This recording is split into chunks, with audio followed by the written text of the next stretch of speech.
বাংলাদেশের রাজনীতিবিদদের মধ্যে হাতে গোনা কয়েকজন আছেন যাদের আসল নামের শেষে ডাকনামও লিখতে বা বলতে হয়, না হলে শুধু আসল নামে তাদেরকে ঠিকঠাক চেনা যায় না। তেমনই একজন ছিলেন বিএনপি নেতা ফজলুর রহমান পটল।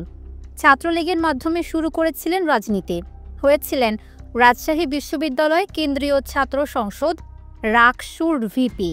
১৯৭৮ সালে জিয়াউর রহমানের হাত ধরে যোগ দেন বিএনপিতে। এই দল থেকে সংসদ সদস্য হয়েছেন ৪ বার। বেগম খালেদা জিয়ার নেতৃত্বে প্রতিটি সরকারেই মন্ত্রিসভায় জায়গা করে নিয়েছিলেন। ২০১৬ সালের আগস্ট মাসে মৃত্যুর আগে পর্যন্ত ছিলেন বিএনপি চেয়ারপারসনের উপদেষ্টা। ফজলুর রহমান পটলের বাড়ি নাটোর জেলার লালপুর উপজেলায়। এই লালপুর ও পাশের বাগাতিপাড়া উপজেলা নিয়ে জাতীয় সংসদের আসন নাটোর ১। এখানে ১৯৯১ সাল থেকে ২০০১ সাল পর্যন্ত ৪টি নির্বাচনেই জয় পেয়েছেন ফজলুর রহমান পটল। তার মৃত্যুর পর এই আসনে কে হবেন ধানের শীষের উত্তরসূরি? ফজলুর রহমান পটলের ছেলে ডাক্তার ইয়াসির আরশাদ রাজন, মেয়ে ফারজানা শারমিন পুতুল, নাকি এই পরিবারের বাইরে বিএনপির কেন্দ্রীয় নেতা তাইফুল ইসলাম টিপু? নাটোর ১ আসন বরাবরই বিএনপির ঘাঁটি। ১৯৯১ সালে এই আসনে ৫১%-এরও বেশি ভোট পেয়ে নির্বাচিত হন বিএনপির ফজলুর রহমান পটল। ১৯৯৬ সালের ১২ জুনের নির্বাচনে পেয়েছিলেন প্রায় ৪৯% ভোট। ২০০১ সালে তার ভোট দাঁড়ায় প্রায় ৫২%। ২০০৮ সালে তিনি পরাজিত হলেও প্রায় ৪৫% ভোট পেয়েছিলেন। এরপরে নির্বাচনে বিএনপি অংশ নেয়নি। ফজলুর রহমান পটলের মৃত্যুর পর ২০১৮ সালের নির্বাচনে এখানে বিএনপির প্রার্থী হন তার স্ত্রী কামরুন নাহার শিরিন। সেবার দিনের ভোট আগের রাতেই করে ফেলেছিল ক্ষমতাসীন আওয়ামী লীগ। বয়সের কারণে ফজলুর রহমান পটলের স্ত্রী শিরিন আগামী নির্বাচনে প্রার্থী হতে চান না। সেক্ষেত্রে এই পরিবার থেকে বিএনপির মনোনয়ন প্রত্যাশী তার বড় ছেলে ডাক্তার ইয়াসির আরশাদ রাজন ও ছোট মেয়ে ফারজানা শারমিন পুতুল। শিক্ষাজীবনে রাজনীতি শুরু করেছেন ডাক্তার রাজন। বাবা জীবিত থাকতেই ঢাকা মেডিকেল কলেজ ছাত্র সংসদের ভিপি নির্বাচিত হয়েছেন। বাবার মৃত্যুর পর লালপুর উপজেলায় বিএনপির রাজনীতি শুরু করেছেন।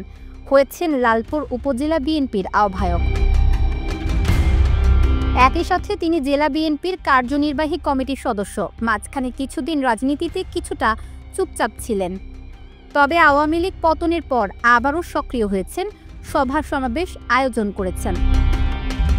এরই মধ্যে আগামী নির্বাচনে বিএনপির মনোনয়ন পেতে চেষ্টা করবেন বলেও জানিয়েছেন। এলাকায় তার ভালো রকম অনুসারী আছে, দলের এক অংশের সমর্থনও আছে। তবে মনোনয়নের লড়াইয়ে ভাইয়ের চেয়ে এগিয়ে আছেন বোন ফারজানা শারমিন পুতুল। সুপ্রিম কোর্টের আইনজীবী পুতুল নাটোর জেলা বিএনপির যুগ্ম আহ্বায়ক। একই সাথে কেন্দ্রীয় বিএনপির মানবাধিকার বিষয়ক সেল এবং মিডিয়া সেলের সদস্য। আওয়ামী সরকার পতনের পর তাকে দুর্নীতি দমন কমিশন সংস্কার কমিশনের সদস্য করেছে অন্তর্বর্তী সরকার। নাটোরে বিশেষ করে নির্বাচনী এলাকা লালপুর ও বাগাতিপাড়ায় নিয়মিত সভা সমাবেশ করে বেড়াচ্ছেন। তিনি তার মনোনয়ন প্রত্যাশার কথাও ঘোষণা করেছেন। তার সাথে আছে নাটোর জেলা ও লালপুর উপজেলা বিএনপির একটি অংশ। ফজলুর রহমান পটলের পরিবারের সাথে ঘনিষ্ঠরা জানান, মা কামরুন নাহার শিরিন ও মেয়ে ফারজানা শারমিন পুতুলের পক্ষে আছেন। অবশ্য মনোনয়ন প্রত্যাশা নিয়ে ভাই বোনের মধ্যে প্রকাশ্যে কোনো দ্বন্দ্ব নেই, তবে মনস্তাত্ত্বিক লড়াই আছে। ভাই মনে করেন তিনি আগে বিএনপির রাজনীতির মাঠে নেমেছেন, বোন নেমেছেন পরে, তাই এই পরিবার থেকে তারই মনোনয়ন পাওয়া উচিত। অন্যদিকে রাজনীতিতে যোগ দেওয়ার পর থেকে সবসময় সক্রিয় আছেন। বিএনপির কেন্দ্রের সাথেও তার রয়েছে সার্বক্ষণিক যোগাযোগ ও ভালো সম্পর্ক, তাই তিনি মনোনয়নের প্রথম দাবিদার।